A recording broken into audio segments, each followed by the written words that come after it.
weren't set in 1923. And so there are 3 flash fiction pieces, each about 1 to 2 pages long, and 3 more traditional, like 15-page stories. So first I'm going to read one from one of the more contemporary short stories, which is called The Triumphant Return of Maggie Pancake, which is set in the fictional northern Minnesota town of Robertson. And it's about a bunch of friends coming back to that town that they've always gone back to go to this bar that's called the Buoy, that they call the Boy. Okay, so you'll learn a little bit about Maggie first. The Buoy hadn't changed at all, though entering it at 31, Maggie felt out of place. She remembered the old expectation and excitement, but just last month her fiancé, Roy, a student at the Clown College in Baraboo, had dumped her for a classmate whose stage name was Sunshine Flappy Pants. And now Maggie felt more exhausted than hopeful. She peeked around the corner at the stage and dance floor, absolutely empty. Maybe everybody left and we stopped coming, she said. Or maybe it's 6 o'clock on a Tuesday night, Joanna said. She dropped her purse on a table, said, "Order me a virgin margarita. I have to pee." Joanna always has to pee, Deb told Maggie, announces it like she's the first woman in the world to get pregnant. Maggie knew that although Deb's 2 young children wore her down on a daily basis, she wanted another. Though her husband Joe argued otherwise, which she claimed made her uterus cramp so much she had to console it, saying, "Don't worry, he'll change his mind."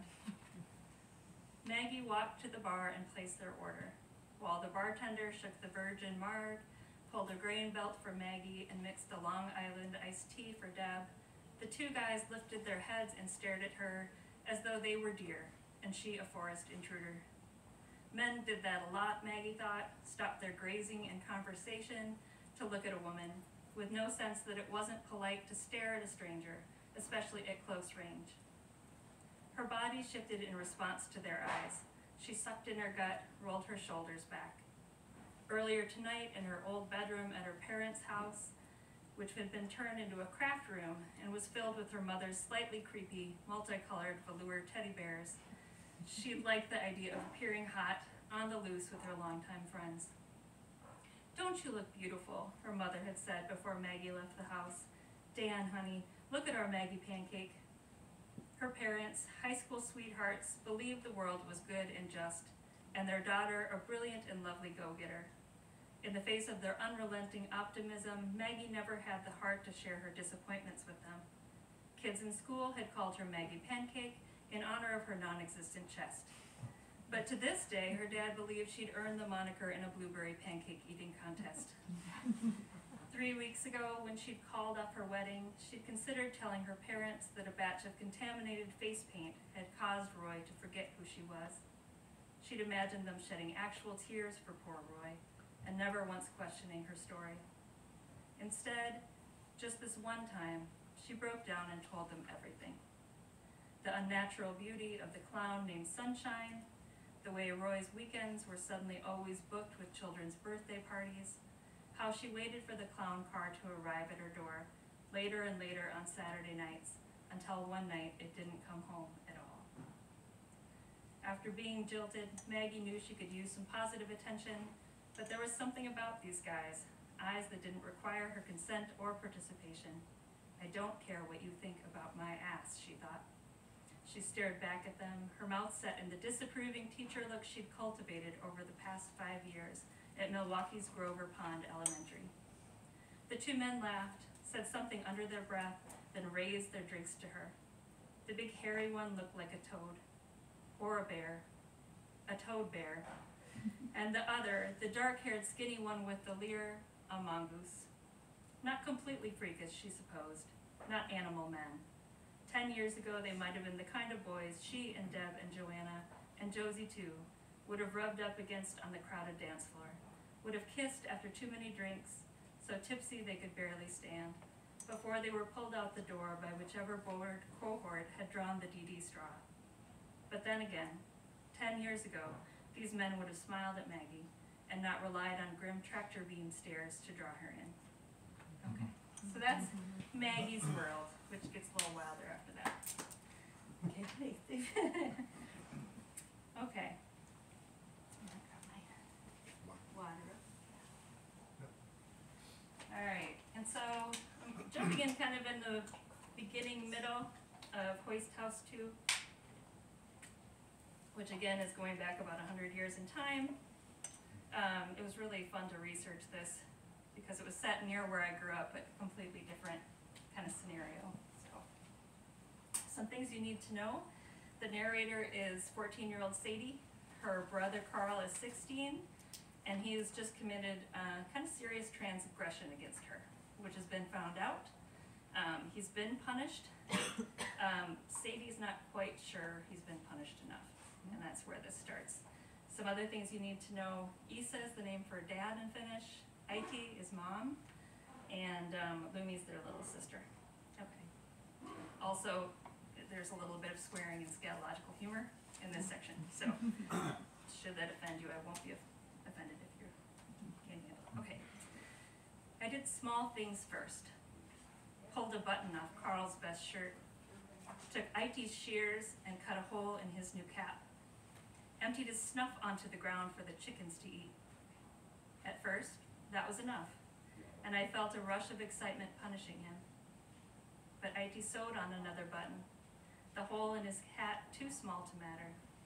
He bought a new tin of Copenhagen with his first paycheck, walked around like a big man, even cockier than before. That's when I got my most terrible idea. I made small apple pies and fluted their crusts into pretty ridges and dips. And into part of the filling, I mixed dandelion tea at triple strength, a half cup of castor oil, and extra brown sugar and cinnamon. On top, the letter K, cut out of dough.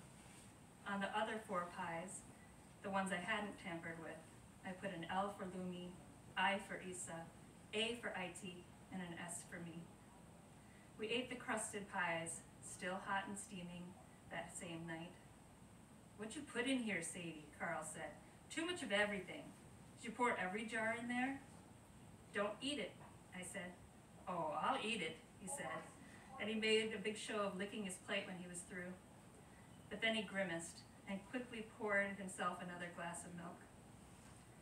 I was distracted the next day thinking of Carl down in the drifts, working side by side with Isa. As contract miners, they were paid for the iron they loaded each day, not for their time. And Isa said the crosscut they were in was bad ore, hard as steel. The dynamite that should have busted the rock into small pieces they could shovel out instead left puckered holes in the wall. The miners called them assholes, a term Isa shared at the supper table so Aiti would swat him with her kitchen towel. "The children, Arnie." They were hoping to move to the new section of the mine soon, even though it was wetter. "At least then we get paid for some Helvetin ore," Isa said. I pictured Carl down there in the darkness for 10 hours straight. I wanted to feel bad for him, but thought, he can suffer a little. He can be the smaller person for once. Shit himself. Arnie! No other way to say it, Kata. Our boy shit himself so many times he should have left his pants off. He shook his head. I never seen so much Pasca come out one man's body. I tell you, we did not want to let him in the car. I make him sit on his jacket. We drove home with the windows down and still it stinks like holy hell in there. I listen from the upstairs window. Poor boy, where he is now. Where do you think? Isa gestured towards the outhouse. You'll need to go somewhere else today. Aiti walked slowly to the outhouse, raised her hand to knock, but must have thought better of it. Instead, she stood there for a few minutes, then walked back to the house after my father. I don't know if Carl stayed in the outhouse all night or not. By the time I woke the next morning, he was standing alone at the edge of the yard, burning his ruined clothes. I dressed and went out to stand near him. "Are you okay, Carl?" "Jesus, Sadie," he said, poking at the fire and shaking his head. "I must have really pissed God off." He gave me what could have been a smile. "Go on in. You don't want to get too close to me right now." And now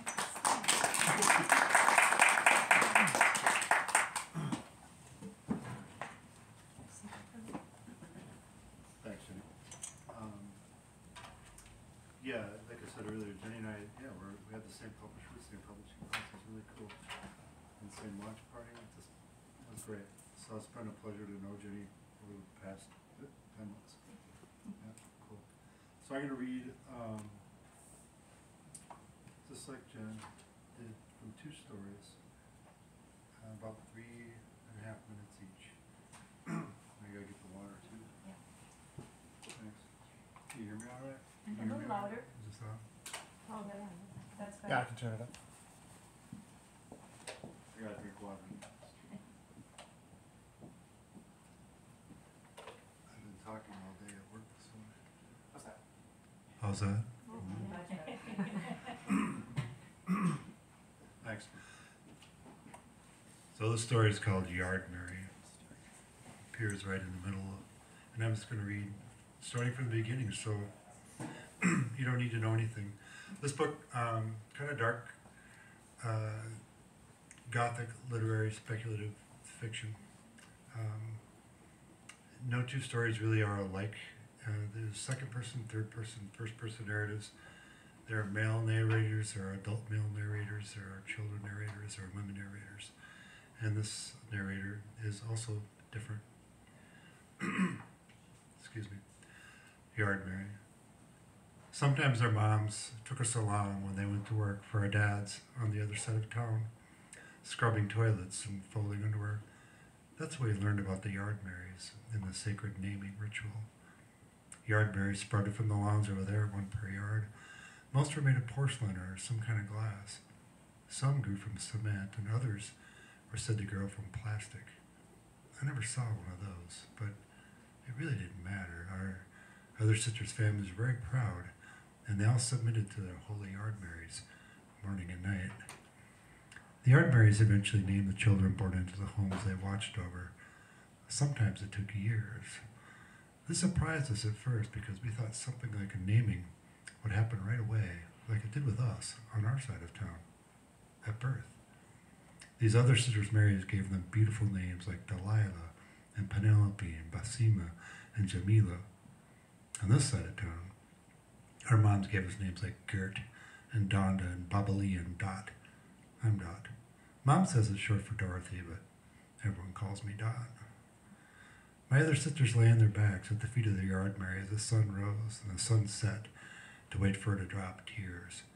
My dad said that when the tears flowed, they always flowed black. Black as ravens, he said. Black as ravens disappearing into the mouths of their babes. I asked my dad if he'd ever seen a Yard Mary cry. He said no, but he shook his head no, just the same. Our other sisters told us how the Yard Mary's tears lit on the tongues of the faithful, landing with a whisper that spoke to them their given Yard Mary name. They'd stick out their tongues, showing out the special black dots where the black kisses of their Yard Mary's tears landed.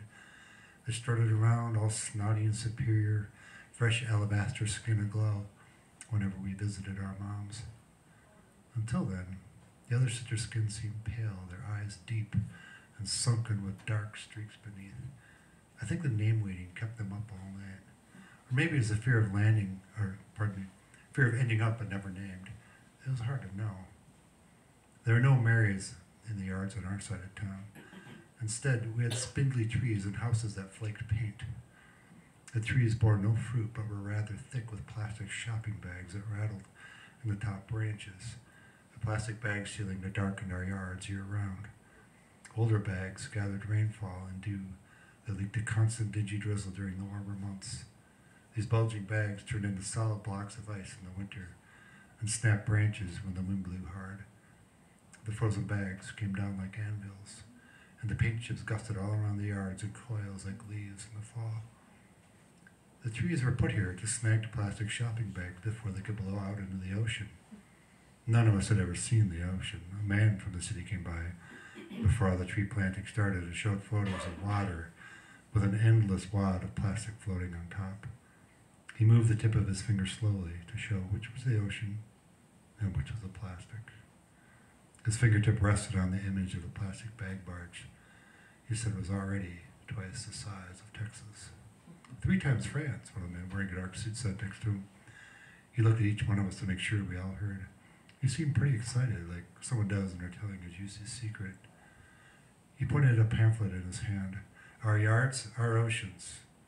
It was up to us, the OYOO pamphlet read, to provide the last line of defense for the oceans. The trees would keep the oceans clean and would work like a huge collection of dream catchers.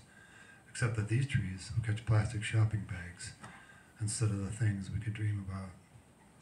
Gotta save the oceans, he said, and handed me the pamphlet and walked away, shaking his head. I looked down the street. I turned the pamphlet over. There's an American flag on the back. I looked up again. Paint chips tumbled on the lawn between me and another man on the sidewalk. That man nailed an OYOO poster onto a telephone pole over a handmade lost cat sign. I heard him tell someone else that by letting the city dig up our lawns, we're doing our part. That what we're doing out here, hundreds of miles from everywhere, was heroic. Do you like that story? I love this. Thanks. Pardon? It's sad, but it's beautiful. Thanks. So the next part's a snippet, a little shorter, from the title story, Sometimes Creek. What you need to know, the narrator has just had to relocate to a rental home on a very expensive street, following the very untimely demise of his wife. He lives there with his daughter. Her name is Claire. They live across the street from a woman named Rain. Her daughter's name is Jasmine, who is nonverbal, and she teaches Claire American Sign Language. Time exhales and cascades. Oh, also, this neighborhood has an obsession with Halloween. Time exhales and cascades out of control, off the rails. A lateral waterfall sprawl. October? It's a month that's appeared here before me, spun like a scarf from a hole in the middle of this Halloween street air, an air that now quickens with anticipation and a certain anxiety, like a prolonged breath held and trapped within a lung for an extra second, and then another. Jasmine across the street signs something that reminds me that I haven't put away all today's shopping, and a couple of new things happen at once. The first is that it looks like I started to put things away, like groceries, and yet more Halloween candy, but I became yet again distracted and wandered away from the bulk spices and dry goods into some remote brain ether. In this case, to observe twirling dying dead leaves. And then a weight presses, deliberately, across the back of my shoulders, into my shoulder blades. Ghosts only get lost for a little while. Do they stop to ask for directions? Or what would they ask, and how? Maybe they sign too, like Jasmine and Claire. I don't know, but I'm relatively convinced that a motivated ghost will eventually find you, and this pressure upon my back is not entirely new. It's been creeping into me at random since the funeral. The touch is startling at first, but once settled in, I don't want it to leave. The only thing I dread, in fact, is its departure, the wondering if this time will be the last. I mentioned this to a work colleague over lunch. She doesn't look up from her soup when she tells me calmly that I'm a natural draw for those new at being dead. I nearly dropped my sandwich. So, bulk spices, among other items, still need a home to be put away. At my replacement house, from which I'm trying to carve a home, I repurpose empty spice jars, new labels for old spice and herb containers, a new replaced creation of what it will contain from the old. The empty jar in my hand will become dry peppermint, and I suppose I do replace, like that one poet said. Women mourn, men replace. But still, there's the thing, and she's not empty. The only thing empty is this jar in my hand. I turn it between my fingers and wish I could climb inside and twist the lid. I close my eyes. Once upon a time, there was a man who didn't want to replace, didn't want to move on, didn't want to just get over it. Savory becomes oregano, thyme becomes tarragon, clove becomes coriander, and fennel becomes anise. I open my eyes and look up and out the front window across the street. Warm anise wafts in from Sometimes Creek, where beautiful rain makes black licorice. She offered me a piece the other day. I hesitated. Go ahead, she urged, and smiled secretively. What, you've never had homemade licorice before? She laughed quietly and coiled a length of hair over an ear. Come on, she cackled, like I was acting silly. She nudged me to play it. It's even gluten-free. I'll leave it there.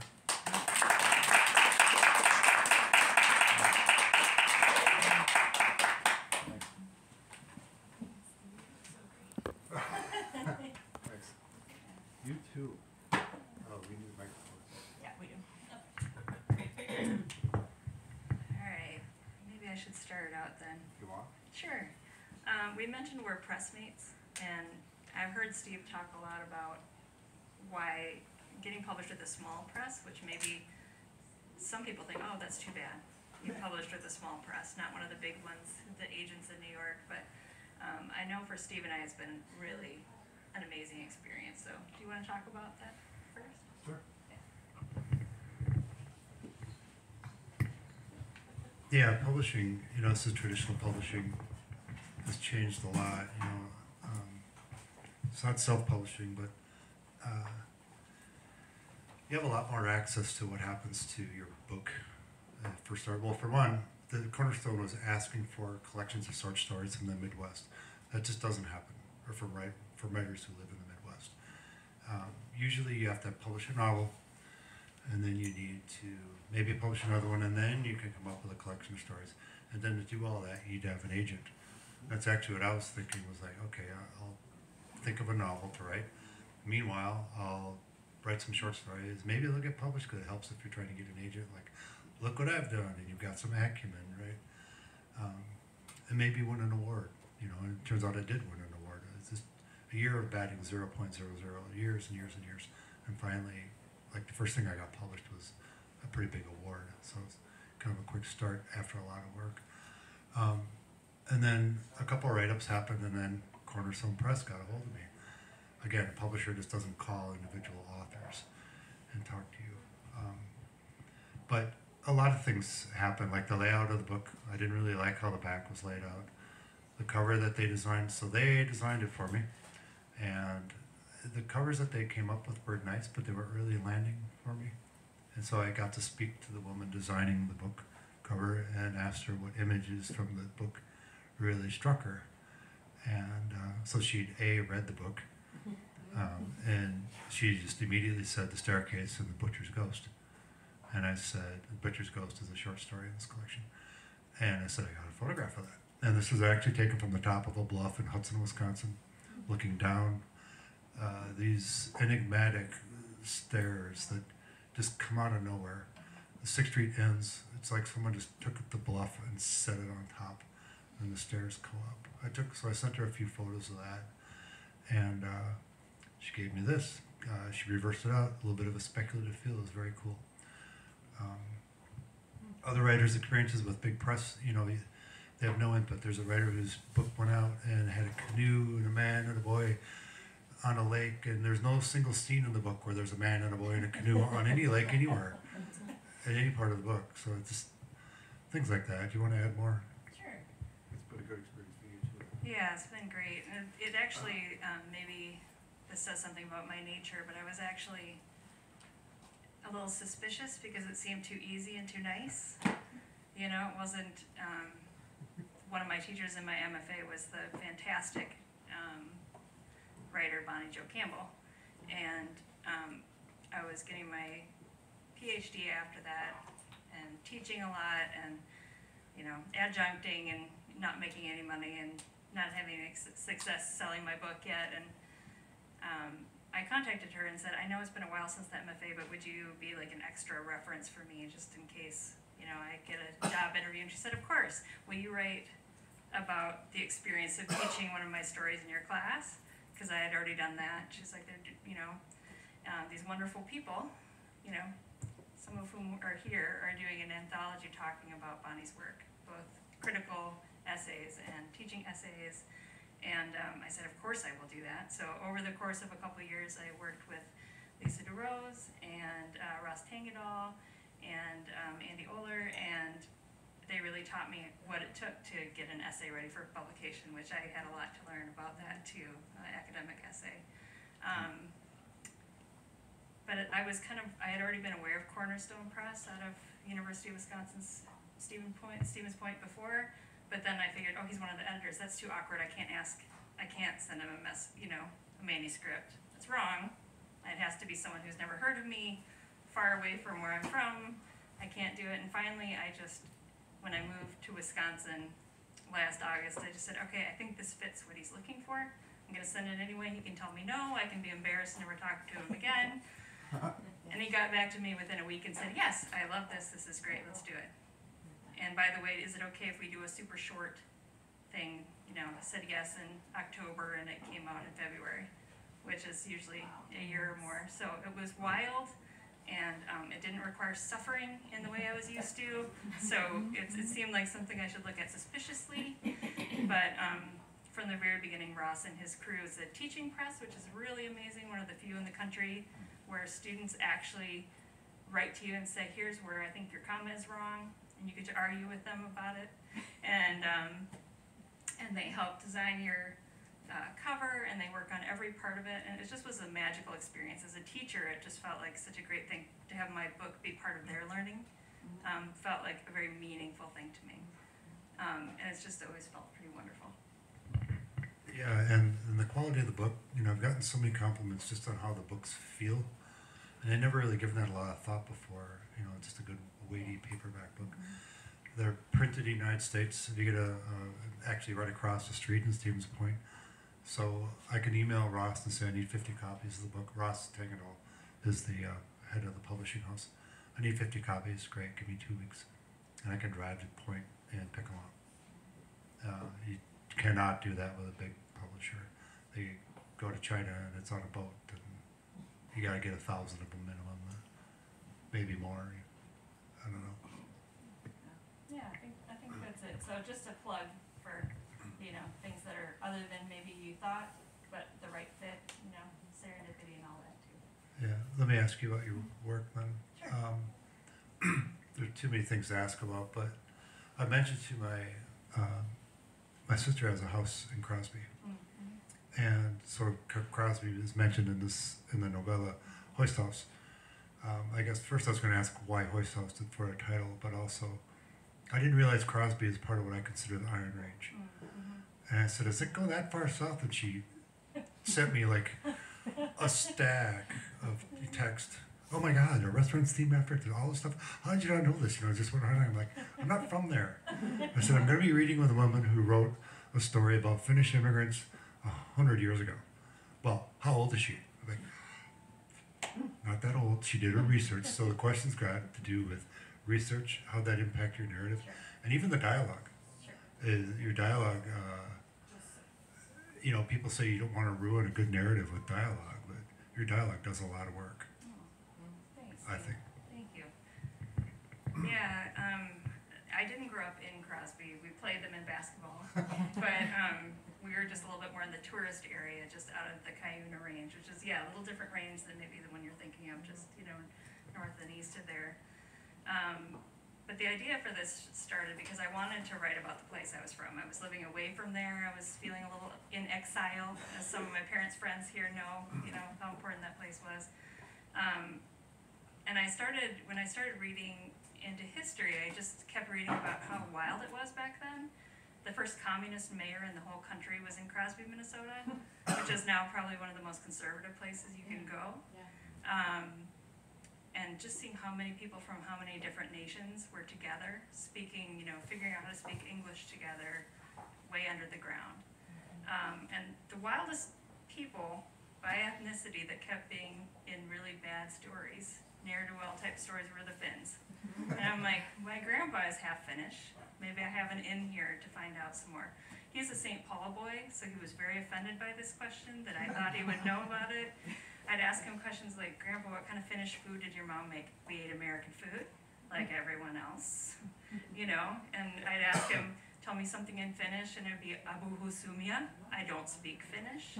So everything was like a wall. Don't ask me about that. Shut up. I don't know. I'm an American. Be quiet.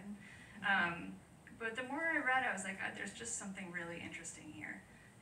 And because it was the site of one of the worst mining disasters in our history, basically they got greedy, they dug too far under a lake, and it filled with water in the middle of February, 15 minutes before the shift was gonna end, and there was no second shift that day. So had it happened 15 minutes later, everyone would have survived. And so many wild things were happening back there. There were strikes, there were murders, there were people getting hit with shovels. I was like, all right, I can learn more about where I'm from. And I can talk about the natural world that's so important to me, and the people who are so important to me. And I studied environmental science as an undergrad at Carleton, and I thought at first I'd be an environmental journalist, but it really became very clear to me that what I wanted to do was write stories, and I wanted to write poems, and I didn't want to write academic things as beautifully as environmental literature is written. It's not what I wanted to do. So luckily there's a lot of great research materials, like Finlandia University, which is closing up in Houghton, Michigan, has all these tapes, really early tapes of early Finn immigrants. And it was really scary to write the dialogue at first until I started hearing them and hearing the same cadences I grew up with. The old timers that, you know, my babysitter's grandpa still talked that way, still skipped an article here, still said den and dare in the same way for the same reason. And I was like, oh wait, I do know this. I just didn't know I knew that this is where this came from. So, but it was scary, especially Iti, who's the mom who doesn't get out as much like her minor husband does. Her English isn't as good, and that was so scary to me. I didn't want her to just sound unintelligent, because she's really bright. She's probably the strongest person in the whole book. But it took a while to get it to sound right, and it was a good challenge. Yeah, I have so much respect for the research. Probably the first writing workshop I took at the Loft, I was with there was a woman in the class who was doing actually the same era as a hotel, though, in New Jersey. She was studying race relations, and she got everything right. You know, the recipe that went into the dill pickles and the kinds of jars and the threading on the jars. I'm like, oh my God. And she looked at me like it was nothing, and she said, well, don't you do that? And I said, no, I just make shit up. You know, and there's something to that. I mean, I do research enough to be dangerous, but it is nice when you can teach the reader something too. So it's. Well, that leads me to a question for you, because when I read your stories, I find them very authentic to our real, actual Midwestern world. I believe in these families, I believe in these towns, I believe in your relationships, your families. I believe in all of the little heartbreaks and tragedies that come in and out of their lives. You do that so well, and it's so believable. But you also up the ante on the emotional impact of your stories by going surreal, going absurd. And when I've talked to you before, you kind of just said it's just the way I approach it. So maybe this is a bad question, but I'm curious if you're aware of how much, when your bats take on otherworldly meaning in Little Blind Flying Mice, did I get that exactly? Okay. It's a magical story when you read it. Are you aware that you're doing that as just the way your mind turns? And if you can't answer why you do it, can you name some other authors that you admire for approaching those kind of issues that way? Yeah, I'm not entirely sure why I do it. I know it simply happens, but I do. It's in my nature just to subvert things and turn them around. Even you know, at work, you know, I was in the middle of a conflict a couple days ago, and there was always concern that, you know, the superior wouldn't want the person working there anymore. And I said, I don't think the person working for him wants to work here anymore either after that conversation. And they looked at me like, well, we never thought of that. Yeah, because it's the other side. I'm always looking at the flip side as a flip side and turning things around. But yeah, I don't really set out like, okay, this man is going to have a bunch of bats who follow him around. That's how the story's going to go. My characters are all processing something, right? We're all dealing with things. The readers do, and I think that's why the stories kind of have traction with readers, is because everyone's got something, right? It's just all there. And when you write, that's probably why I write, because I'm processing things. And just, you know, that story is kind of about alienation from a high level. And then where the rubber meets the road is quite different. But and it borders on the absurd. But there's a saying in South America. It kind of goes, the more you lie, the more the truth is told. Más la verdad te cuenta, and it just there's something to the absurd that kind of pulls out the truth a little more. Writers who do that really well. Karen Russell.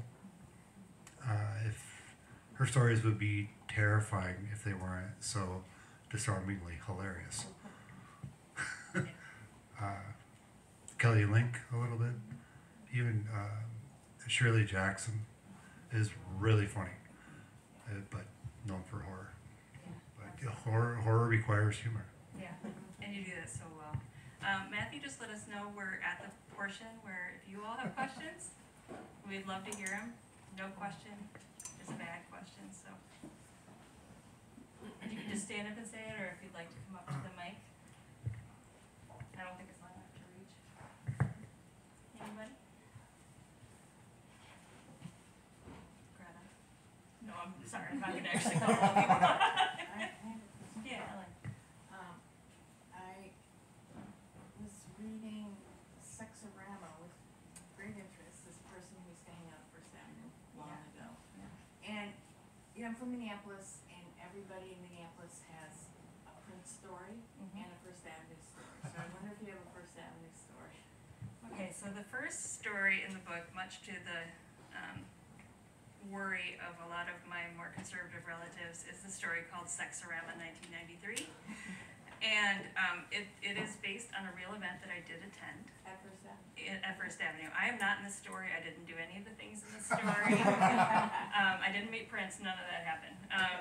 The main character is someone named Shaba Bey, who's actually from New Orleans and moves up to work as a performer and kind of people flogger at First Ave. And the germ of that story is a very uninteresting story. I went to this event, which was just a money-making event for First Ave, where basically they would play sexy music and people would dress sexy and come out there and just be wild. It wasn't that wild. But I came there as a student from Carleton, where we didn't shave our legs and didn't wear, tight clothing, and with 3 of my best guy friends. And they were drooling at the ladies on the floor. And I don't think I've ever felt more alienated and out of my body than at that moment. It was supposed to be this fun thing, and they were just like, oh wow, this exists, all right. But it wasn't a story. This happened a long time ago. If I wrote that story, it'd be a boring story. So eventually I was like, why am I still thinking of this? I'm like, who would have loved that event? Who would have felt most themselves, most in charge, most almost with a family at that event? And that's where Shaba Bey came from. Yeah. So then it led to a bunch of research about the wild things that actually did happen at First Ave, none of which I was privy to. And there's a lot. So some of it might be myth. Some of it probably is true. But you'll have to let me know either now or later what I got wrong, because a lot of this is research, but a lot of it's based on just whatever hazy sense I had there. Yeah. But I think it's true that everyone has those 2 stories. So I almost read that here. I'm like, oh, I'm going to get a bunch of people who are like, that is wrong about First Ave. You have done it wrong. So let me know. Anybody else? I'll ask you a question.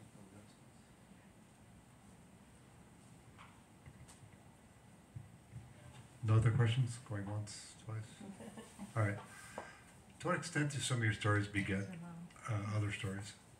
So while you're writing one, you get an idea for a different story, and suddenly that happens to me to the point where eventually I get back to the first story that started all these. It's a good question. I know for me, most of my stories came out of procrastination from other stories. So not like, oh, I wish I could stop this one and start this one. It was like, I can't bear to look at the long thing that needs so much more that I'm not ready to give it. Maybe I'll let myself write a 2-pager about something else. The only exception to that is the oldest story in this collection is another flash fiction piece. It's probably the scariest story, at least to me, that I've ever written about a child abductor. And I wrote that when my kid was 5. And when I wrote it, it was before I went for my MFA, but I just wrote it because I had to write it. Probably just, I think a lot of horror writers are writing from their deepest fears, either in society or personally. And I almost threw my notebook across the thing. I was like, I don't want this story to even exist.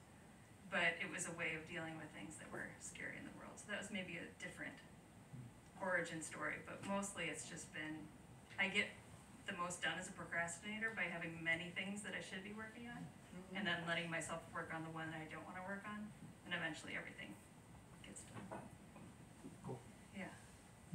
How about you, Steve? Can you Yeah. work on both at the same time, or? Yeah, like the title story, Sometimes Creek, took me over 2 years to write. I kept getting interrupted with other ideas and thoughts and storylines, and several of those stories aren't done yet. One of them does end up in the book. It's called Oliebola and Destiny. It's about a Danish bakery, sort of. Oliebola are like, what do we call them? Donut holes. So this kid brings donut holes to school to get in with the cool crowd. But yeah, usually I have a really hard time not seeing everything as being interrelated. One analogy I make is of a crossword puzzle. All these storylines, it's kind of hard to shut off. I'm looking right now at everybody in this room, where they're going, what they're doing, where they came from, what they ate, where they, where do you get that hat, and it's like solutions to a crossword puzzle. One response comes down, the other one crosses, and where they intersect, those two storylines share that one space that they got in common, that one letter A or whatever it is, and then the storylines move on, and I never let go of that other storyline ever, and I always come back. And that's the moment when the shopping carts bump or whatever that common space is, but usually that other line has something, and then that bifurcates as well. Sometimes. And I would say you can hear that in Steve's story.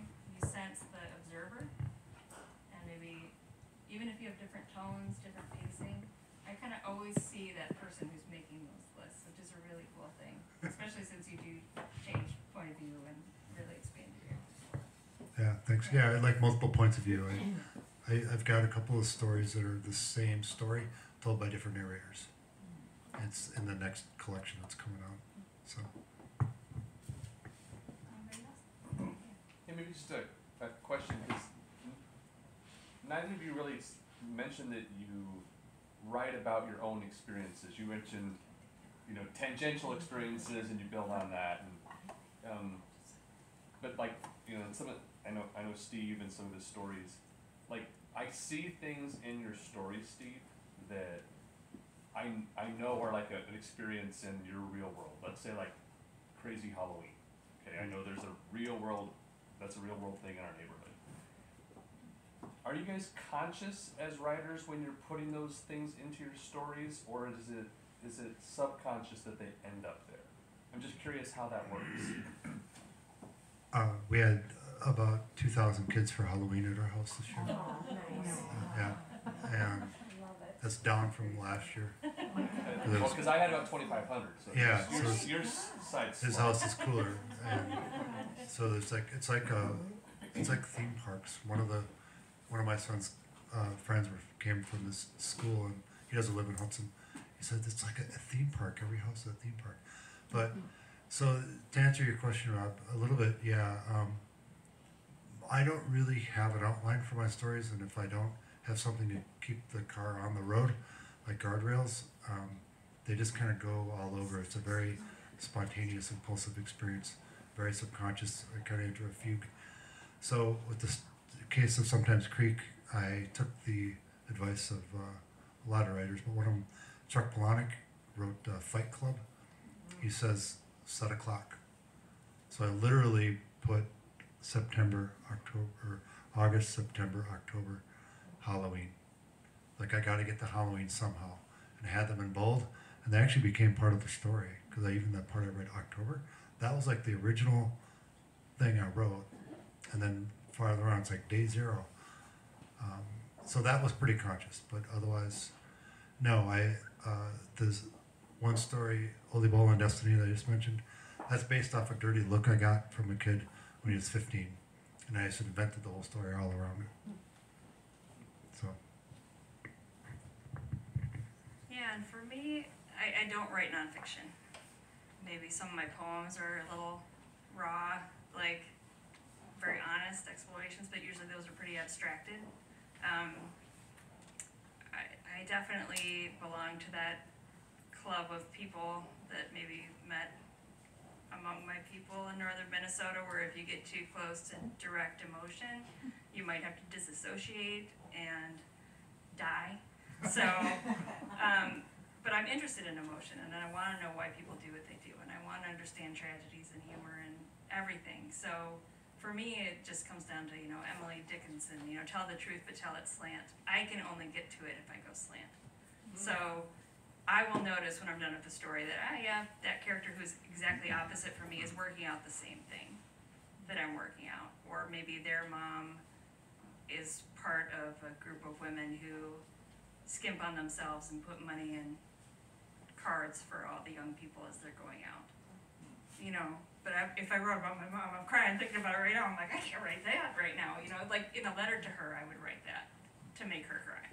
But in fiction, if I really want to look at it close and understand it and teach myself something and understand something, I have to almost go around and through, which is probably what makes me a fiction writer and not a nonfiction writer. I admire memoirists and nonfiction writers more than anything because I think they have to own it so carefully, and they can't just say, I'm mad at this person because they did this thing. They have to say, this is where I'm weak, and I do that in my own way, but I have to come around.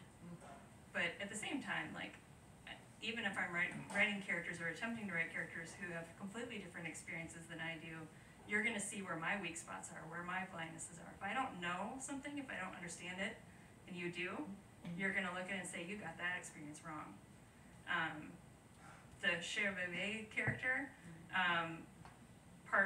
does, gets the dance floor moving, gets people going, and also flags people for extra money upstairs. And there was a friend of mine who had worked as a dominatrix who was in my workshop group, and she said, you need to know a little bit more about the dominatrix community before you can write this, and she's right. So there were issues of, consent and best practices that probably weren't absolutely captured correctly about that character. It's a small part of his general story, so she forgave me. But if she wrote one, she would be the one to listen to about that part of the experience. So I think that's true of most writers. You should write about everything you find interesting, but boy, are people gonna know if you have biases or blind spots. So yeah, I think Flannery O'Connor answered a letter. Somebody sent her a manuscript, a young writer.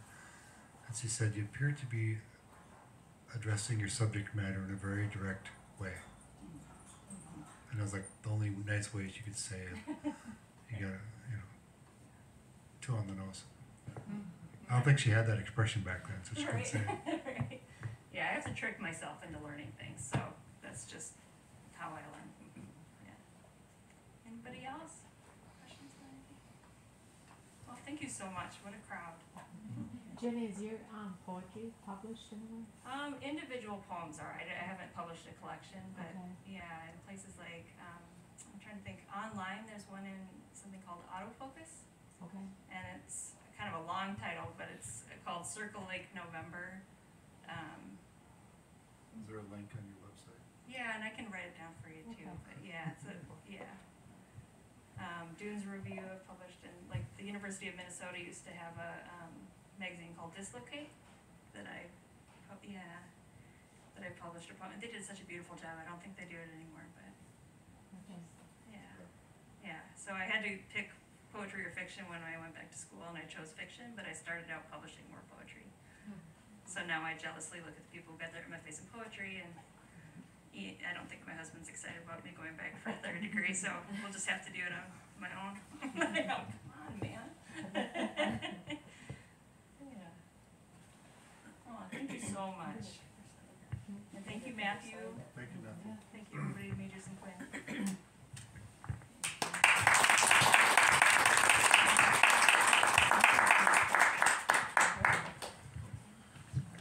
Yep, I can take care of those. And there may be more cookies. we're going over there to sign. Yeah.